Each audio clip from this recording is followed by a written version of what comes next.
O que acontece quando um país riquíssimo em recursos é explorado até os ossos, quando milhões de vidas são reduzidas a números em relatórios econômicos? Este é o dilema da República Democrática do Congo, uma nação abençoada pela natureza, mas marcada por séculos de violência, exploração e saques sistemáticos. Mas como se chegou a esse cenário? E mais importante, por que esse ciclo de exploração continua? No final do século XIX, o rei da Bélgica, Leopoldo II, transformou o Congo em sua propriedade pessoal. Diferente de outras colônias, o Estado Livre do Congo não era de um país, mas um empreendimento particular, focado unicamente no lucro. A população congolesa foi submetida a um sistema de trabalho forçado e brutal. Para extrair borracha, metais preciosos, café e algodão, os trabalhadores eram obrigados a cumprir metas impossíveis. Quem não atendia às exigências sofria punições impiedosas, mutilações, execuções e a destruição de aldeias inteiras. Estima-se que mais de 10 milhões de vidas foram ceifadas nesse período sangrento.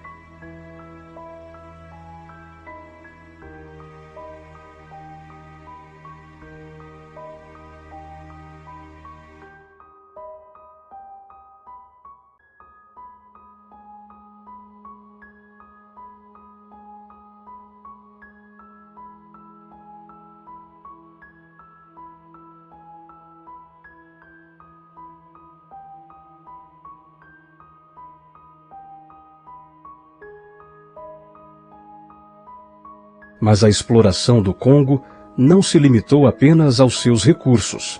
Durante a virada do século XX, o racismo europeu levou ao absurdo dos chamados zoológicos humanos. Em eventos como a Exposição Universal de Bruxelas de 1897, congoleses foram levados à força para a Bélgica e colocados em exibições como se fossem atrações exóticas. Eles eram obrigados a viver em aldeias artificiais, sendo observados e ridicularizados por multidões. Muitos morreram de fome e doenças nesses espetáculos desumanos.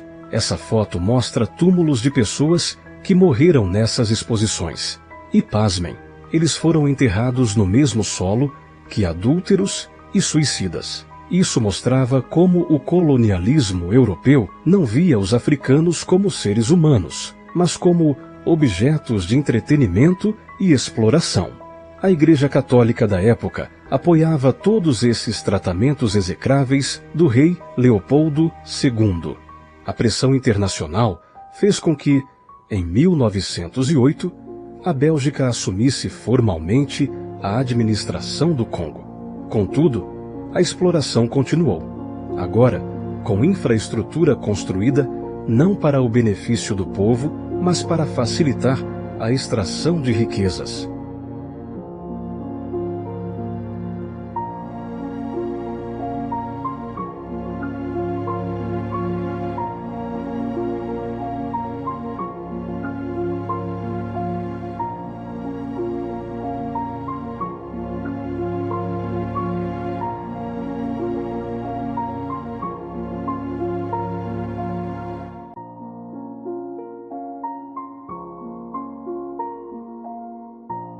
O processo de independência do Congo começou a ganhar força após a Segunda Guerra Mundial, quando o movimento anticolonialista se espalhou pelo mundo e o Congo não ficou imune a isso. Em 1958, o presidente francês Charles de Gaulle iniciou um movimento de descolonização na África, o que motivou muitas colônias a exigirem sua independência. A pressão interna no Congo também foi crescente, com o povo e as elites políticas locais clamando por mais autonomia. A Bélgica, que já estava enfrentando dificuldades econômicas e políticas, finalmente cedeu à pressão internacional e interna. Em 1960, o Congo conquistou a tão sonhada independência. Porém, a liberdade logo se mostrou ilusória. O primeiro-ministro Patrice Lumumba, símbolo da esperança de um país livre do domínio estrangeiro, tornou-se vítima de um complô que transcenderia fronteiras. Na madrugada de 17 de janeiro de 1961, Lumumba e 2 ex-ministros foram violentamente transportados para Katanga. Durante o voo, agressões tão severas chegaram a fazer o piloto alertar que a violência ameaçava a própria aeronave. Já naquela mesma noite, semiconscientes, eles foram apresentados aos altos escalões do governo catangense, inclusive pelo presidente Tshombe. Por volta das 22 horas, uma decisão cruel foi tomada. Retirados da Vila Brove, foram arrastados para um matagal onde um pelotão de fuzilamento aguardava. Sob o comando direto de oficiais belgas, os tiros foram disparados de forma individual, enquanto o próprio presidente Tshombe e seus ministros assistiam. No dia seguinte, na tentativa desesperada de encobrir o crime, o ministro do Interior, Godfried Munongo, ordenou que os corpos desaparecessem.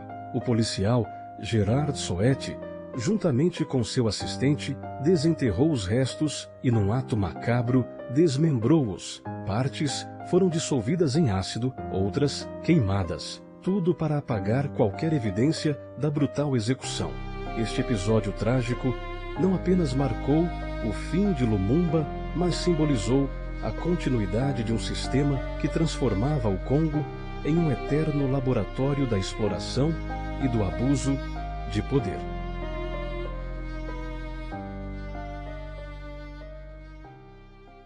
A independência do Congo nunca significou o fim da exploração.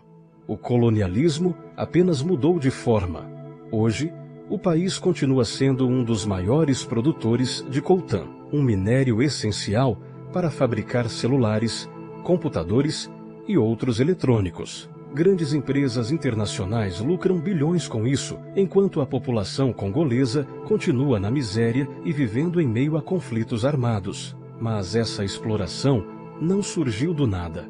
O capitalismo global, desde o seu início, foi construído sobre a base da escravidão, do colonialismo e da exploração de povos inteiros. A acumulação de riquezas que beneficiou o Ocidente sempre veio às custas de outras nações, e o Congo é um dos exemplos mais extremos desse sistema. O Ocidente destruiu a economia e a estabilidade política do Congo, e depois deixou o país afundar em guerras civis, corrupção e pobreza. Mas a verdade é que a destruição do Congo nunca foi um erro. Foi um projeto econômico que ainda está em andamento. Os mesmos países que exploraram o Congo no passado continuam se beneficiando dele hoje, enquanto o capitalismo moderno segue alimentando desigualdades globais. Então, a pergunta é: até quando essa exploração vai continuar? O Ocidente vai reconhecer sua dívida histórica? Ou vai continuar fingindo que nada aconteceu enquanto lucra com a destruição? A resposta para isso é um gigante sim. Na Bélgica, existem monumentos que celebram os colonizadores do Congo. Um exemplo notável é o Monumento aos Pioneiros Belgas no Congo, localizado no Parque do Cinquentenário, em Bruxelas. Este monumento, concluído em 1921, foi concebido para homenagear os chamados pioneiros belgas, que participaram na colonização do Congo. A obra apresenta várias esculturas e inscrições que exaltam a missão civilizadora belga, incluindo uma citação do rei Leopoldo II, que afirma: "Empreendi a obra do Congo no interesse da civilização e para o bem da Bélgica." Nos últimos anos, monumentos como este têm sido alvo de controvérsias e debates públicos. Muitas pessoas questionam a celebração do passado colonial belga, especialmente à luz das atrocidades cometidas durante esse período. A história do Congo não é apenas passado, ela ainda está acontecendo, e cabe a nós falar sobre isso. Se você acha que essa história precisa ser mais conhecida, compartilhe esse vídeo. O silêncio sempre favorece os exploradores, mas a verdade precisa ser dita.